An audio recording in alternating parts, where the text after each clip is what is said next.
Mikono hii inayopungwa hewani ni mikono ya familia ya Ufufuo na Uzima hapa Ubungo. 2025 tumekusudia kuja kwako kukuambia asante.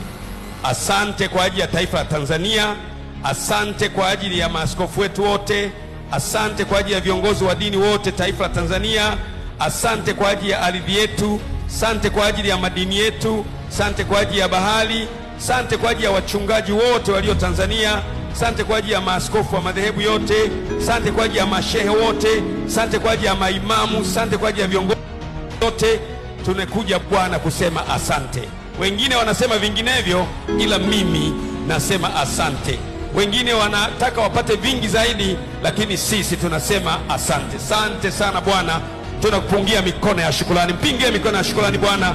Sisitiza, sema asante Bwana. Sema asante Bwana. Pinga mikono miwili yote. Punga mikono miwili yote. Sema asante Baba. Sema asante Baba. Naomba usipunga mikono miwili zaidi. Sema asante Baba.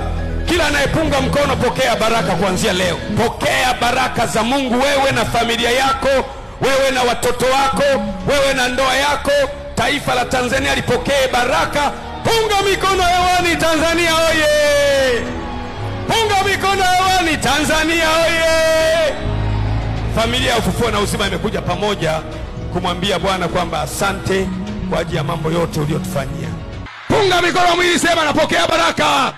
Hebu endelea kupunga mikono miwili wakati mimi napanda baraka. Punga mikono miwili kuanzia sasa. Kila mtu anayepunga mikono miwili napanda baraka kwa mamlaka ya damu ya Yesu. Huyu mtu anayepunga mikono napanda baraka. Baraka ya kazi, baraka ya ndoa, baraka ya watoto, baraka ya afya, baraka ya kuishi muda mrefu. Hapa Liwale napanda baraka. Ewe Liwale Mtwara, ewe Liwale Lindi, sikia neno la Bwana. Kuanzia leo napanda baraka. Kila anayepunga mkono, punga mkono sasa.